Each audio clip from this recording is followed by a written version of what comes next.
tonight's show, we're doing something a little outside of the ordinary. Tonight we're going to do kind of a round robin potpourri kind of a thing. We're going to touch on many subjects. I love it.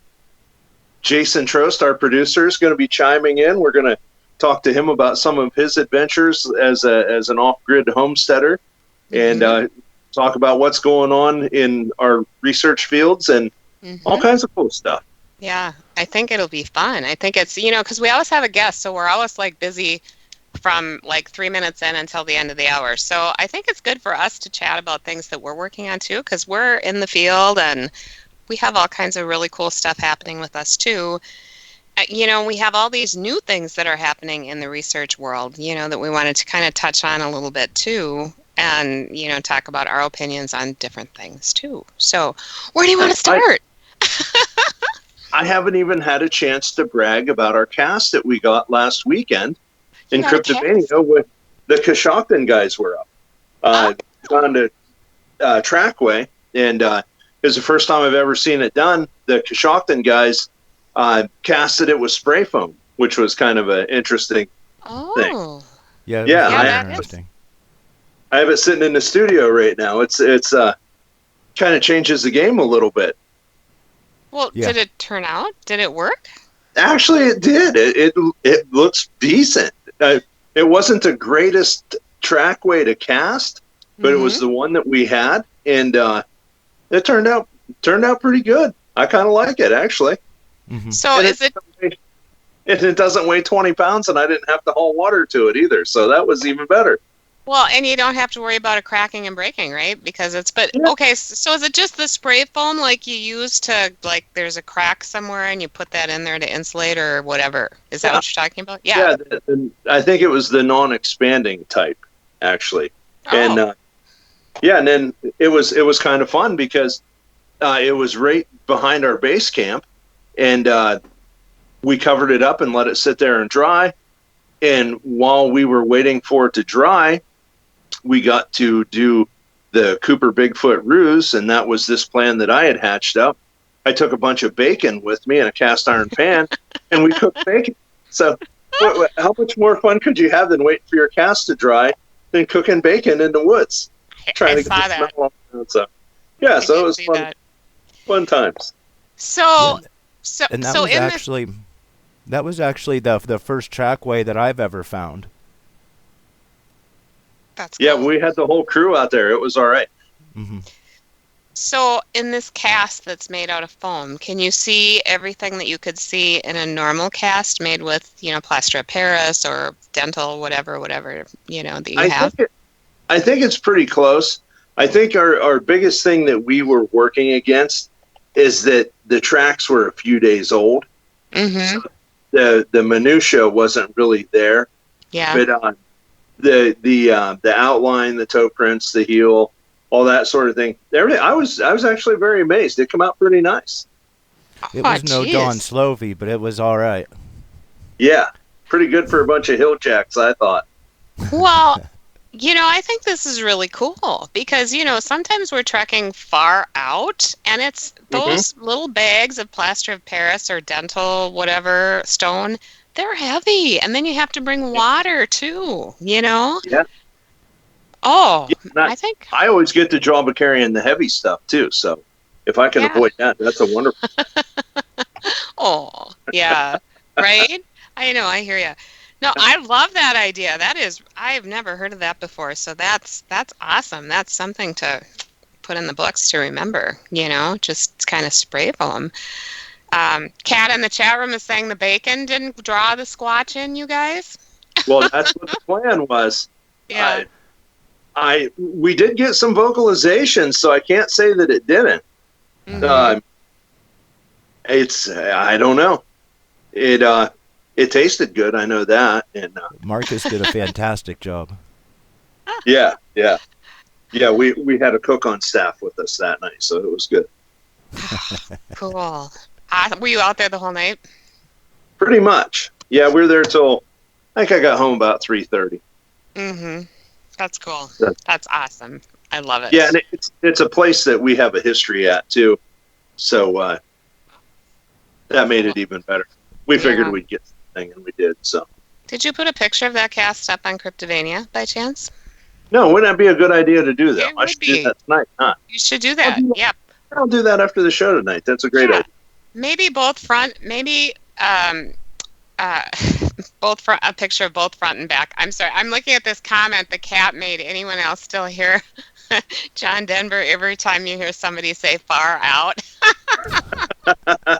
Remember? Oh, I loved John Denver back in the day, and I just remember he would always say far out. Everything was far out with him. Oh my gosh.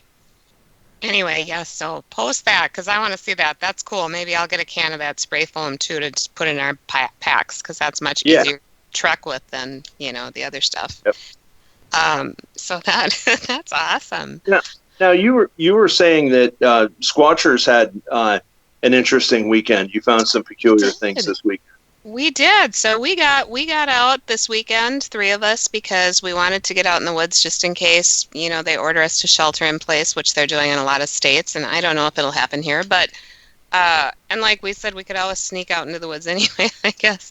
But we all went out and we went to our research area and we haven't been there for about, I don't know, a month and a half or something, maybe a month. I can't remember exactly when the last time we were there, but we found some interesting stuff. Like, for example, one of the structures that had been non-existent, kind of just depleted to nothing, is suddenly being built again, but in a different way, which was interesting. We found another stick structure that was huge, and around this stick structure, there were several of these arches, big arches. So I should put them up on the Squatchers page. Maybe I did. I'm not sure. But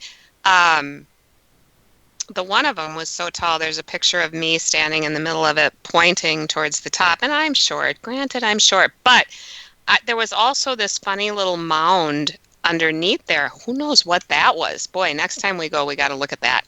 There was a little mound. So I was probably a foot, maybe 2 feet off the ground because we were standing on that. So this arch was ginormous, right? So it was still a couple of feet from my fingertips to the top of this arch, but there were several of them all like in a row pointing to the stick structure, or maybe the stick structure was pointing towards the arches. But in this big arch, I could just feel this energy, and what happens with me when there's energy around is my heart kind of palpitates and I feel like I'm going to have a heart attack, right? It just boom, boom, boom, boom, boom. And I said, I asked Katie to come over because she feels energy too, but in a different way. And she said same thing. And it wasn't super strong. It wasn't like some of the energies we felt out there, but it was definitely like a little buzzy is what I said. So I took out my compass to see what it would do. And after it settled down, so it was pointing north and, that stuff, then it was still kind of moving back and forth. Just not a lot, but it wasn't still, Right. So, which kind of tells me that we weren't crazy. There's something going on under there. So I'm excited to go back and have a look again, in another month or so. And, the moon is in full, so it wasn't from the moon energy. I don't know what it is. It's really cool. Hopefully. You guys ever do EMF meters when you're out doing this stuff? I didn't have one with me. I had a K2 meter, which paranormal investigators use, but that's kind of a very special use, and that doesn't really translate well in Bigfoot searching. Nothing happened with that. I do need to get my EMF detector out there. I need to find it. Were you standing directly under a structure when you started feeling that? It was under the big arch. Yeah. Okay. Yeah. Last weekend when we found some structures while we were doing our research, and we had 2 real solid hits on the EMF meters. One was under a structure, and now 2:00 in the morning, so that was kind of fun. Yeah, I have to find it. I do have one because, for my paranormal investigating, but I don't know quite where it is. So I will find it and put it in my pack. The problem is, guys, these packs weigh so much, and I'm just a little girl, and sometimes I feel like I'm so weighed down when I'm walking through the woods. It's like, oh my goodness. But yeah, I do have to find it. I wished I would have had it, but I'll bring it next time. You had made mention of a carcass? Yeah. So so we left there, and it was super cold out yesterday here in Minnesota. I don't know, it was like 20 degrees, and the wind picked up, and we were cold. But we went to a new area for us, and it was an area that I have been wanting to get to for some time, and it's really not that far from our research area. But we just haven't gotten there, and so we went there, and we were just going to kind of scope it out. We were just going to scout it out and then come home and go a different time. But Kari was looking out the window, and she said, "Steph, look." And here was this leg, a deer leg, hanging from a tree. First of all, that was what we noticed. So we parked the car, went in there and looked, and next to that was a deer carcass. I don't know how old it had been there for a while, but it was fully intact except for like the abdomen area had been, something was eating it or pulled something out of it. Or I will send you pictures, Tommy. And I can't imagine a hunter just leaving a whole deer there. And if it was a deer kill, well, and if it was a deer kill, like if it would, somebody ran into it on the road because it was close to the road. Somebody had run into it on the road and thrown it there. What got to it? There are coyotes in the area. There are bears. There's all kinds of animals in the area, and coyotes do that too. But it was just like the middle part, like you were saying. They kind of go after the organs, right? If it's a Bigfoot. Yeah, specifically the liver. I've never witnessed it with my own eyes, but I've sure heard it in a lot of reports. Mm-hmm. Mm-hmm. And then we noticed that there were fish. There were full fish around this carcass as well. Big fish. So I don't know what kind of fish they were. I'm really not a fisherman, but I don't know what they were doing there. It was just kind of weird. The whole thing was kind of weird. And so then we thought, okay, well, we got to get out of the car and we got to truck a little bit around here and see what's going on. And so probably, I don't know, 10 or 20 yards from there, Carrie said, "Oh, Steph, come here. I think this is a print." And so I went over there, and there were a lot of other prints around there, a lot of deer prints. There were even some human prints because, like I said, it was close to the road. It was not like deep in the woods. But here, lo and behold, was this print. And there was only one, but you could see toes. It was in the snow, and you could see toes, and it was very large. I put my glove up next to it. I didn't have a dollar bill with me. So, point of reference, we always usually have dollar bills in our group, but whatever. Mm-hmm. My glove is about the same length as a dollar bill. So if you look at that and look at it was pretty big. Was it a big footprint? I don't know. But it had toes, okay? You could visibly see toes. And it was big. And there were no others. We looked around all over. But the snow had melted. It had probably snowed again, melted, so it wasn't a fresh print by any way, stretch or, imagination. And then a little ways further from there, we found a leg bone, like the back leg bone of a deer with the hip joint, laying on the trail. So it just weird, kind of interesting things all within, 50 yards from the road. So isn't that strange? That's just bizarre. That's a lot of bizarro world. And it's not a well-traveled road, right? It's a dirt road. It's a dirt road through the bush for sure, but it's not too far from residences either. So we were like on the north end of this wildlife management area. And so there were probably houses, I don't know, maybe a quarter mile away, half a mile away. So interesting stuff, but we can't wait to go back. Probably the most interesting thing to me is the fish laying there, because that reminds me, one time I was out, I was on top of a hill, no water anywhere near me, and I found a whole stack of mussel shells on top of it. Could a bird have took them there? Absolutely, but would a bird take them there? I'm not so sure. Yeah, it was just bizarre stuff, so... But it was a good field effort yesterday. Like I said, found stuff in our normal research area and then went to this other new area that hopefully we'll get back to this week and see what else, because it's big. There's a river that goes through it. The river was open. It's really pretty back in there because we did walk a little ways back, and there's a marshland right there. So all of the great places that we look for when we look for a good Bigfoot area are there. So Yeah. who knows what we'll find. Plus, it's within that same area that a gal came up to me last fall and said, I was looking out my window. She lived really close to there.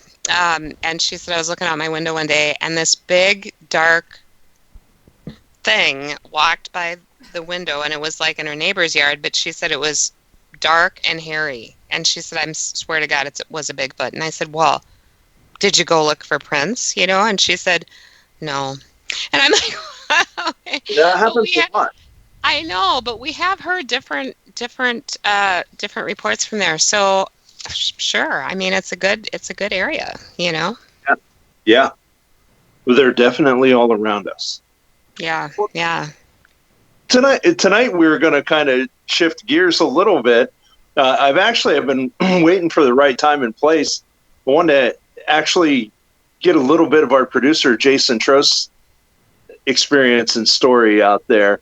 It's definitely outdoorsy. I don't know how Bigfoot it is or whatever, but it's interesting nonetheless. And then I think a lot of people that are into what we're into might be interested in this. Jason, if you're there, could I ask you a few questions about what it was like living off grid? Yeah, that sounds great. So about what period of time was this that you were living off grid, and for how long? It was about 5 years in the late 80s and early 90s, shortly after I graduated high school. Shows how old we are. And that was out in northwest Montana, about 45 miles, or about 40 miles south of Missoula, in the Garnet Mountain Range. Would that be on the arid side of the mountain, or would that be on the wet side of the mountain? Actually, it was a very arid, low range of mountains. The Garnet Mountains are. They're surrounded by mountains that are higher than it, on all sides. So no matter where precipitation is coming, whether it's coming from the west or coming from the north or even coming from the south, it passes over these higher ranges. And by the time it gets over the Garnet Mountains, there's not really much there, and it's kind of a high desert, like you would picture maybe New Mexico, and you would have like pine trees on the northern slopes, and then the southern slopes would be very grassy with like junipers and stuff like that. But it was very arid. So you would get very good at carrying water. Yeah, I got very good at carrying water. When we first moved to the property, it was me and my folks. There was a well drilled and it was cased, but it didn't have any housing or anything on it. And we came from northwest Pennsylvania, where water is very plentiful. So we just assumed that when we put a pincher pump up there, that we would have just all the water we would need. And we hooked up the pitcher pump, and kind of like Little House of the Prairie style, except maybe a little bit bigger. And we pump it out, and after about 30 gallons, it would go dry. And I'd have to let it sit for an hour to 2 hours, and then I could get 10, 15, 20 gallons at a time there. So water very quickly became an issue. And we were trying to live off grid and kind of Mother Earth News type lifestyle, and wanted to do some gardening and such, but it's really hard to garden out west without any water when you're in a range that's not getting any rain. And so water was a constant source of activity for the 5 years that I was there. Now, How close of friends were you with David Koresh?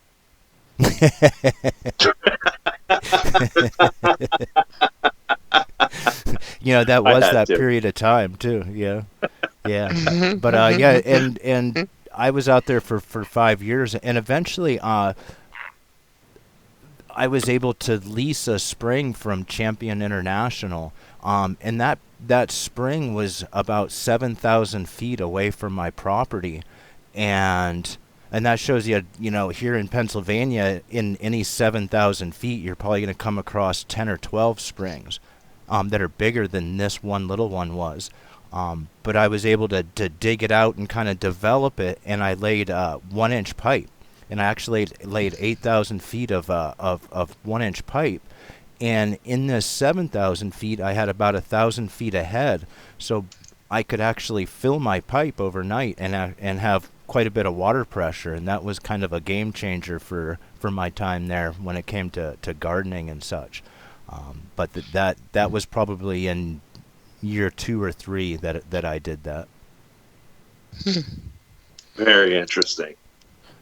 When you have limited water like that, you have to really, it gives you a real appreciation for it. Especially, it was one thing to have to pump it out by hand anyway, but then to have to conserve and time out even how you fed animals and stuff. Because I had horses at the time. I think I had at the time like 7 or 8 horses, and each one of those takes 5 to 10 gallons of water a day. Oh, yeah. So you're having to plan out your day around watering because you can't get it all done at once. And then eventually I was able to set up that spring system, and I would fill up a large water trough that probably had 200 gallons in it, and I'd dip out buckets for the garden, and the horses could drink out of that and such. And that became a real game changer there. That kind of segues back into our stated mission. Imagine if a horse needs, you said, 5 to 7 gallons a day. Imagine the water consumption that a Sasquatch must have with its agility, strength, and sheer mass. And it's no wonder when one gets out into the West that the rivers really become even more key than what they are where you are, Stephanie, or back where we are, or whatever. Yeah, there's a lot of the country where water's a really big deal, and you would have to, especially if you were trying to be stealth like that, right around water. And it's funny out west how many things congregate around water. I saw a mountain lion around that spring one time. I was just sitting there taking a break from digging it out, and kind of sitting there with my Australian Shepherd right next to me. And we're just sitting there, and I was smoking a cigarette, and all of a sudden there was a lion, and he or she had to be like 20 feet away from us, and then all of a sudden was gone. And I didn't see it leap away, or it was just all of a sudden it was gone.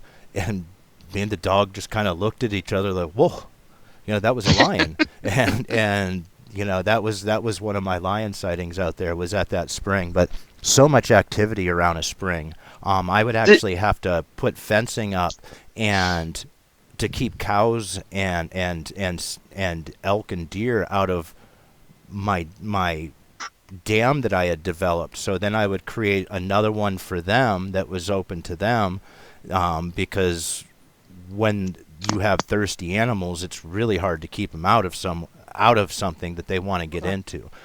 So you basically have to figure out how to share. And so I did. I figured out how to share there. But I was sitting there developing it, and boom, there's a lion. And and that's why I appreciate when people talk about with Bigfoot stuff, how all of a sudden it was there and then it wasn't. And you don't really associate anything magical with a lion, but I didn't see it leave. I saw it, and then I didn't. Isn't that crazy? Yeah. And it was gorgeous too. Yeah, I had 2 lion sightings when I was out there. Another time I was driving down a frontage road in the middle of the night, and there was one basically meandering down the middle of the road.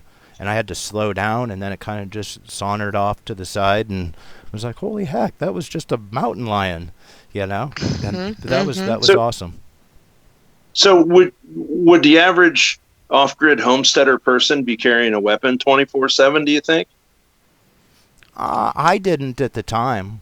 I rarely did. There was one over the door and stuff like that, but no, I was rarely ever armed. I think the only time I was ever armed was when I was hunting, and I would often go walking in the woods, and most of the time I did not carry a firearm,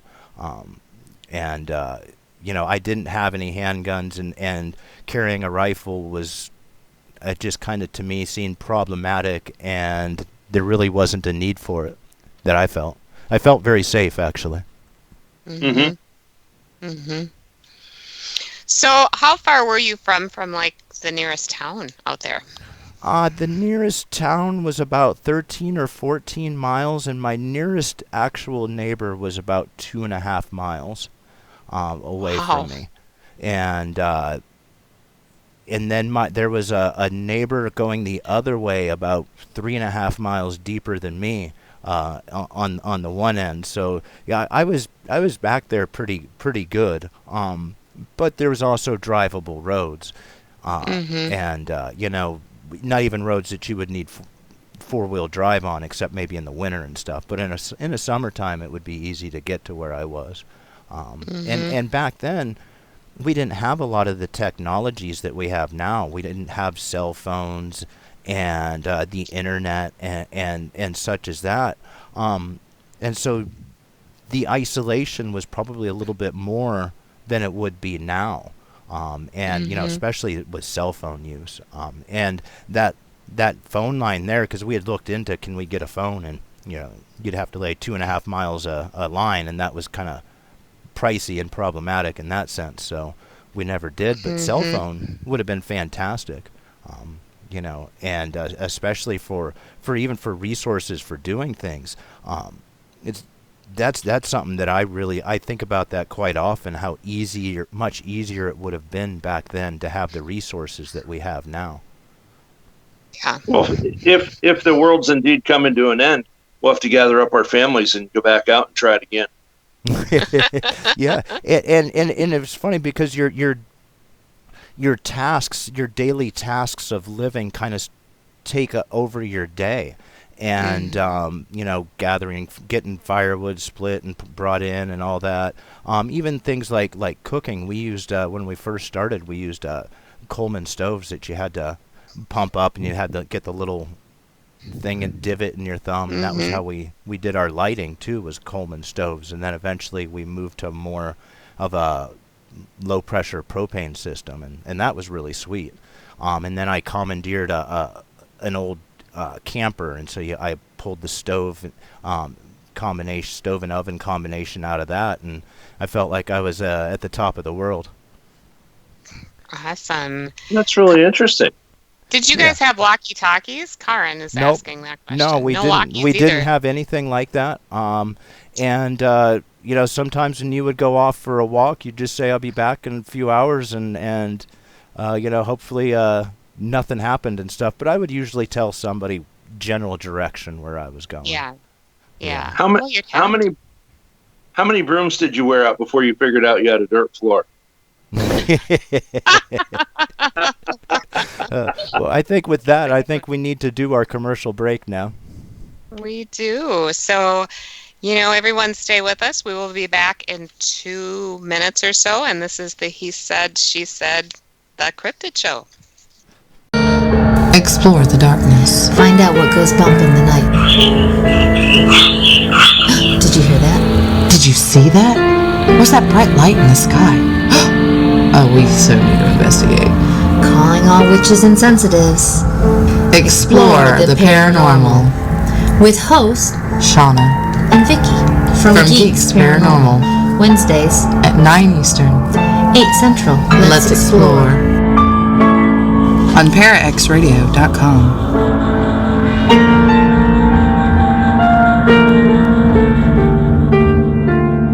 I'm Jenna Valadez with the Basement Files. Tune in Friday nights, 6 p.m. Central, 7 p.m. Eastern, right here on the Para-X Radio Network. Listen to Para-X Radio on Friday nights for your weekly Flights of Fear. 4 creepy paranormal programs to satiate your supernatural cravings every week starting at 7 p.m. Eastern Standard Time. Uncover answers to the world unknown with the Basement Files at 7.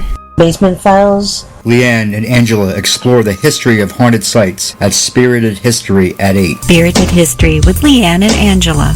Authors T. Fox Dunham and Phil Thomas, with an eclectic cast of guests, seek out the darkness with stories and banter on What Are You Afraid Of at 9 p.m. What Are You Afraid Of? Finish out the night with James Riggs and Eric Williams discussing everything weird and wild on Strange Things Radio. All on the ParaX Radio Network on Friday nights starting at 7 p.m. Your Friday Flights of Fear. Your source for everything paranormal. ParaX. Hey, this is Lee. And this is Michelle. And this is Dustin from the Dead Zone. Your source for everything paranormal. ParaX.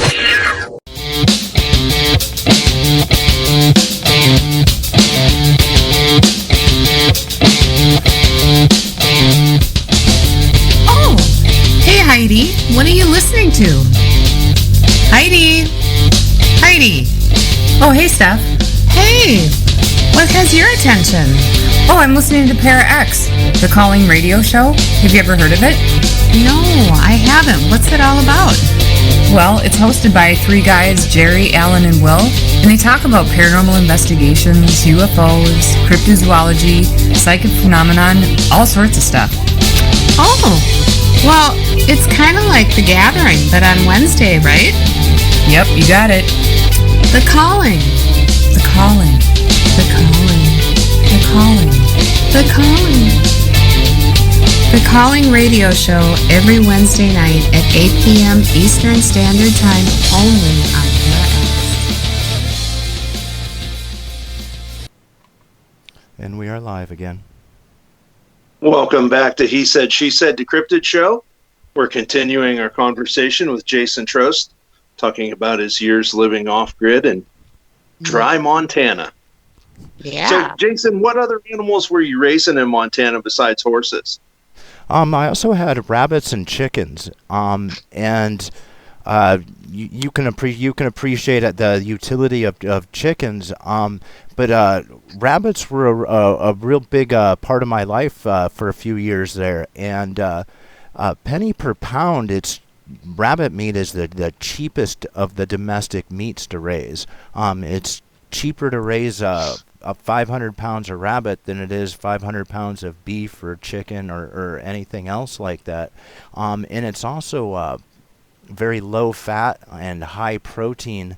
And if you can get over the cuteness of the rabbit, butchering rabbits is much more pleasant than butchering chickens. And so that was and the thing about domestic rabbits too is they're all white meat, like a chicken breast. And my original intention was to breed and raise them, and like for fairs and festivals and stuff. And unfortunately, that's kind of few and far between out west as compared to here in Pennsylvania, where it seems like every podunk little community has its own little festival and fairs, and a good rabbit breeder can actually do pretty well there. And so, but yeah, the rabbits were a big part of my my life there, and at one point I had about 200 does, and oh my. Yeah, and so that was like, and I was selling some, and it would, but your feeding and such would take like 2 hours, and in the morning, because you gotta feed them, you gotta water them, and then I had for my rabbits, for every single one of them, I had a wooden floor for their cages, and so I would scoop that out, and I did that because the wire floors, A, are much colder, and B, they're really hard on their feet. Oh yeah. And rabbit manure is fantastic for the gardens, and you don't have to age it. With everything else, horse manure you have to age at least a few months. Chicken manure, I think you have to age it a couple years before you can use it. But rabbit, you can put directly on the garden, and it's not going to burn your products, the roots and stuff, where other manures will do that. And so I was using sawdust as a bedding, and I would get this mixture of sawdust and rabbit manure, and I had really poor alkali soil. The first year I grew corn, I think it grew about 30 inches tall, and I had these little. They look like the corn cobs that you get in Chinese food, the little miniature corn cobs, except mine were supposed to be big, and it was my soil was weak. It had been bulldozed and kind of abused before I had it, and so that constant supply of rabbit manure was actually doing my gardens really good, and I could actually add it right there. But it was a lot of work, and probably at best, my marketing efforts, I probably paid for most of my feed, but not all. And so eventually I had to kind of abandon that project. And at one point, I there was this grassy little valley that was pretty close to me, and I ended up letting a bunch of rabbits go there, and so, it was a heck of an experience, but it was a heck of a lot of work too. But the rabbits were kind of a big deal, and you have you get a pelt from them and such, and I would use them like you would use chicken. I canned chicken soup and stuff that was basically rabbit meat, and it was all white meat, and it was really good. But yeah. That would have been a great time. Speaking of, if we had the technology, imagine the establishing shot with a drone of the drone overhead as you release the rabbits into the grassy valley. Put some music over that. It would have been perfect. Oh yeah. yeah. I also had goats, and I could just let those goats out every day, and there was a hillside that was up above my place that was I was talking about those southern grassy slopes, and the goats just loved it, and they'd be hanging out up there, and in the evening I'd just bang a grain bucket and come on, and they'd come bucking down the hillside back into my barn and for the night, and in a way they'd go. But that was kind of cool too. And in the morning I'd milk them before I'd let them out, and so rabbits and goats were really, and chickens for eggs and stuff. That was a big part of my diet at the time. I probably went most of that time. I would say 90% of my meat I either raised or hunted myself. That's reassuring. If the whole Bigfoot thing and the tire thing washes out, at least now we have a viable plan B. We can go and raise rabbits. We have plan B. Yep. Speaking of drones, have you guys heard about the BFRO's call to everyone that has any kind of optics or drones or whatever? They've got this big plan together. Stephanie, you were mentioning something about it. Well, they've been, I've seen a lot of communications from them on Twitter and Facebook and whatever, and they're asking for people who have the means to buy these drones they're expensive. They're like between $23,000 and $25,000, and they have thermal technology. So they think that they're going to find Bigfoot with the drones. Personally, I don't think it's going to work, but that's just my opinion. Jason, as a drone person, what are your thoughts on that? It's an interesting and useful tool, but I question whether you need to spend that much money on them. Well, they're supposed to be. They want them equipped with thermal imaging, so like FLIRs and stuff. That would be awfully. I would love to have one. And if we had one, we'd put it in the air. That's for sure. Right. But that sounds kind of cool, actually. I wonder how many got $20,000 to throw down on this. Well, that's what they're saying, and they're also saying that there's going to be some BFR expedition in California this year where they want this group of people. So they must have a group of people already that are willing to do this and supply them with these drones. They're going to get together, and they're getting waivers from the FFA, if the BFRO is, so that they can fly these when this group is doing their expedition. So I guess we'll wait and see what happens. But I'm sure glad to hear that the future farmers of America are on board with this. You mean the FAA? Did I say? I meant the FAA. Sorry. The farmers, yes, they're on board with this, man. They want to find Bigfoot too. No, I meant the FAA. I did say FFA. See, I'm from Minnesota, man. We deal with the FFA all the time. Next, I hope they don't get a lot of resistance from 4-H. That's right. The girls might not like this idea. It's an interesting idea. Yeah, more power to them if they can make it happen. Good so for it sounds them. like they're going to try and canvas an area with several drones at once? Is that what they're looking to do?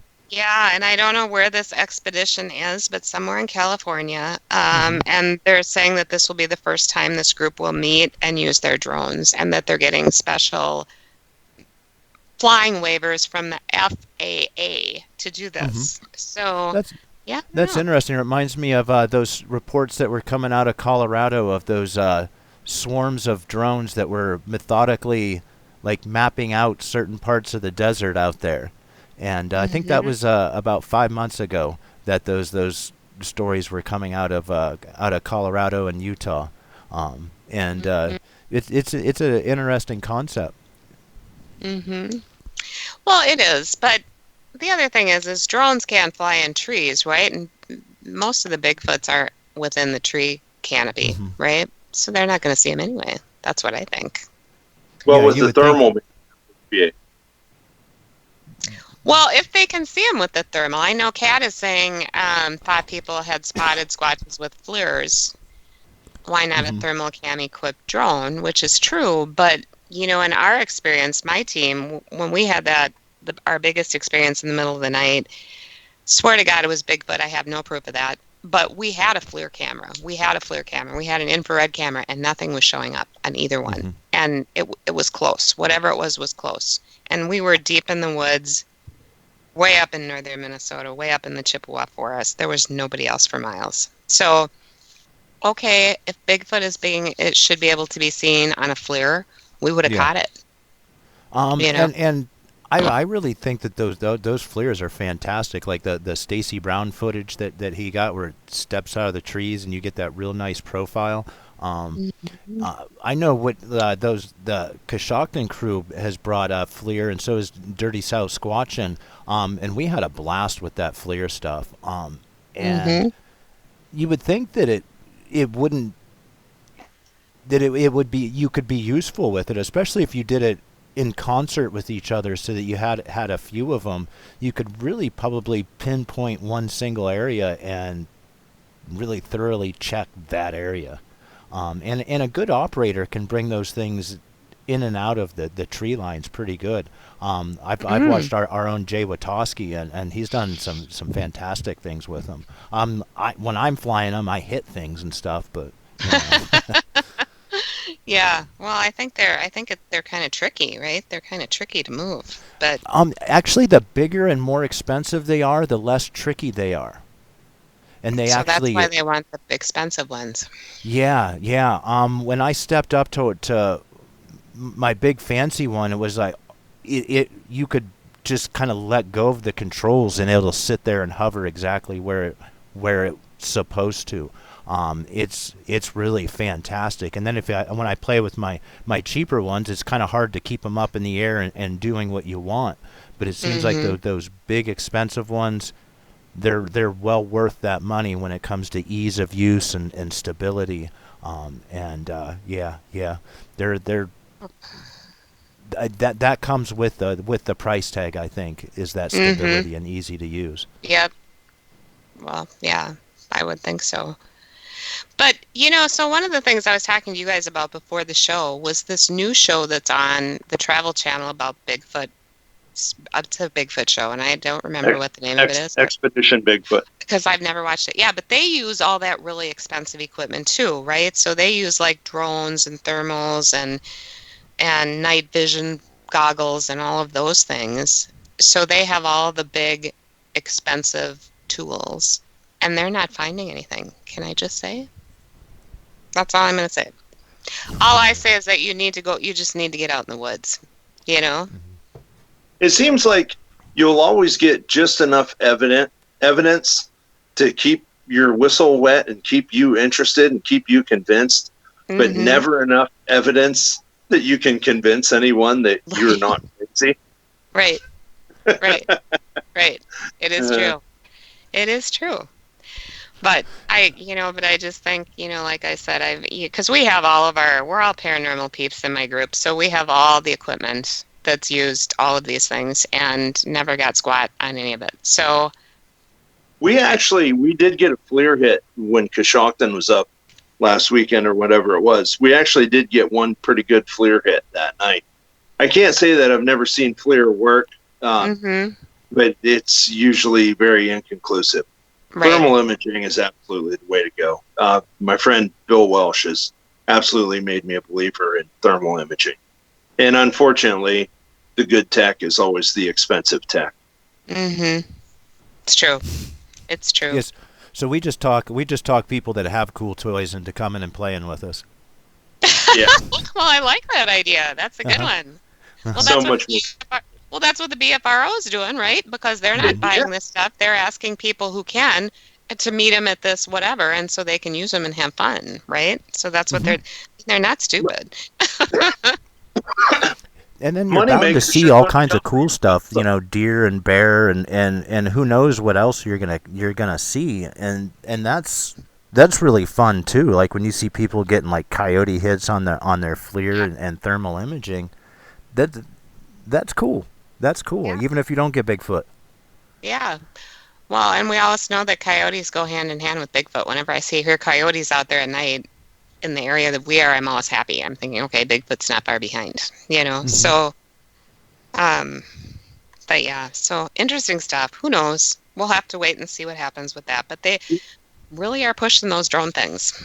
They actually, I think they kind of need to make a move on something because they are kind of the avant-garde of a while back, and you really haven't heard much out of them for a long time. So I admire their push to get something going. I think they kind of need to do that. I'd like to see the organization stay viable and do well. So maybe this will help a bunch. Me too. I think, Me too. An untalked about subject among drones and everything is the fact that 90% of the drones in America are Chinese made. And we're starting to see that a lot of those drones are not allowed over certain U.S. government properties. We were making a film about a local bridge, and we got shut down by the Army Corps of Engineers because our drone was Chinese made. And almost all of these really good expensive drones are Chinese made. And when I told our resident drone expert about it, he told me I was full of crap. That as long as the FAA gives you permission, and we look deeper into it, and all through America, any property that is managed by the Army Corps of Engineers cannot have a Chinese drone flown over it. And they cite national security, which really trumps the FAA. And I can see that going farther, and not just being the FAA. I think the Bureau of Land Management has grounded their drone fleet. They had like 100 to 200 drones that were very expensive, and they were made by the what is it, JLI, the main Chinese drone company, and they've grounded those because of security concerns. And I can't see those security concerns lessening with the current environment that we're living under. And so I would caution anybody before they spend $20,000 on a drone, they make sure it's not Chinese, because you might be looking at not being able to fly it anywhere. And right now you can still fly it over most federal stuff, but the list is getting longer, and I can't, and like I said, I can't see the list getting shorter because of these past week's events. Yeah. Wow. Crazy. I wonder if they know that. I feel like I need to send them a note. Yeah, and there's not a lot of American companies. Altel Robotics is the drone that I have, and it's made in America, and so we've been able to start trying to put that back together. But yeah, that's an important consideration, and it's not going to get any less here shortly, I think. Wow, interesting. Yeah, I had somebody from the Army Corps of Engineers call me at home. And they'd seen a newspaper article actually about us making this movie, and he called me at home and he was like, "Hey, I want to offer my help, and we really support you, but you need to apply for a permit, and I have to tell you, no Chinese drones are being approved for permits for flying over the Army Corps property." And at the time my drone was Chinese. I was like, and 90% of the drones in America are Chinese made. Well, just like everything else in America, right? So Yeah. Now might be a good time to invest in American made drones. Yeah, for if you sure. got money to be splashing around. Yeah, well, not me. Awesome. So, Tommy, you wanted to talk about something else, like. I figured as long as we're going around the gamut on this, maybe this is something that's on people's minds right now. It's techniques for caching things. Mm-hmm. Maybe you have something that maybe you would rather keep private, and maybe you don't want to keep necessarily in your kitchen cupboard or something like that. And so I was just making reference to different techniques that people use for burying things. Mm-hmm. And not really sure what to say about that. I just was wondering if anyone maybe in the chat room or anywhere had any input on it. I've read several books on it and things like that. Like rumors of banking holidays and things like that going on. Maybe people are placing things in private places and stuff. Some of the more interesting ones I've ever heard of is I've heard of people oftentimes caching things, like they'll find an old dump in the woods, maybe an old car body or something like that, where there's going to be a bunch of metal laying in the dirt that's going to give off metal detector hits and things like that. Then people like to use that as a spot. Old fence rows, people have a liking for old fence rows. Mm-hmm. Some of the principles that I've heard discussed and read about and stuff is people say that you don't write down where you put things at, but you leave yourself markers that would only make sense to you. So it's kind of like the Bigfoot research in the sense that mm-hmm. things happen to you when you're in the woods that would only make mm-hmm. sense to you.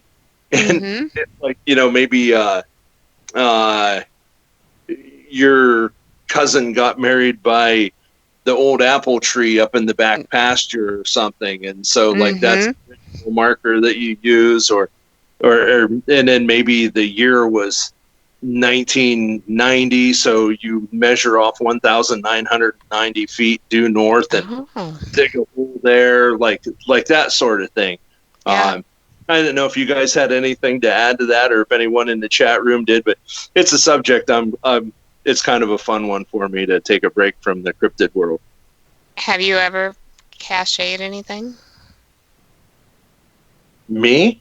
Yeah. Certainly not. What would I ever have to hide? Well, I don't know. I thought maybe you had, a mason jar full of treasure or something, I think back in the day, people...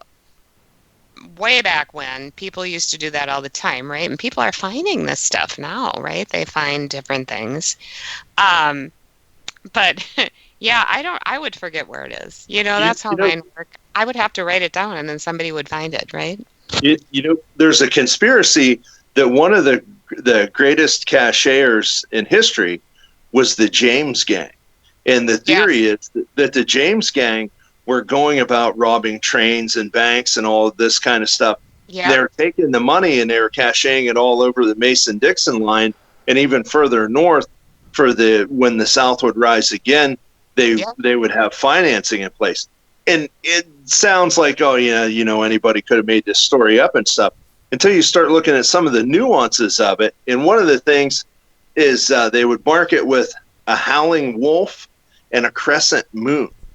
And it's amazing that the howling wolf and the crescent moon have been found all over the United States. Yeah. And a fair amount of their caches have been located as well.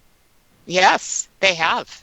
And, so they were Jesse James was from Missouri, and, they came up as far as Minnesota, and I have heard things that, they buried some stuff up here. I don't know if anything's been found up here, though, So, very interesting stuff. And, being the descendants, so many of those people are Scots, Irish, Viking descendants, that's really not that much of a stretch in that culture. No. The Scots Irish in particular were so anti-establishment and fiercely independent, as were the Vikings as well. So it's not hard to imagine that this was normal at that period of time. And a bank could easily be robbed in those days. So I don't think it'd be hard to find some stuff that was worthy of being hit. Yeah. Yeah, it would be fun to find something. Oh my! Wouldn't it? And would you tell anyone if you did? That's the question. Because, I always feel bad for the people that find stuff and they tell someone, and then the government comes and grabs it. Takes it. Yeah. Absolutely, every time. So if they don't tell anyone, then no one ever knows it was ever found. So it's like a never-ending story on has it been found or has it not? How much has been found? Right. Like the lost gold of Dent's Run. Yeah. Absolutely. Or how about the lost Dutchman treasure down in Arizona? That's always one that I always think about. They say they buried it somewhere up in the Superstition Mountains. I don't know why I still think about that. And I heard about that, I don't know, millions of years ago, because I'm really old. You didn't know Jesse James. Well, you never know, right? Maybe in my past life. Who knows? But a lot of things have been hidden in America when you think about this, and so, I don't know, it'd be fun to find something, right? Yeah. It'd be fun to have something worth hiding. Yeah, I have nothing. And we're running out of time, too. Oh, no. This was a little off our normal formula, but I hope everyone enjoyed it. I know I sure did. Thanks for coming on and talking with us, Jason. It was great talking to you finally about your years of off-grid living. Stephanie, it's always great to get the chance to hang out with you and shoot the breeze. And I think we had a good show tonight. So we'll do this every so often. So it's just all of us and we can just babble because it's fun. Yeah, it's like a decompress. It is, and we need to do that. We need to do that every now and then. Who can't use a little escapism right now? I agree. So, Jerry's saying cans buried in the ground next to a rock formation with X and J's. Okay, we got to go. So, bye, everyone. We will see you next week. Good night, everybody. See you.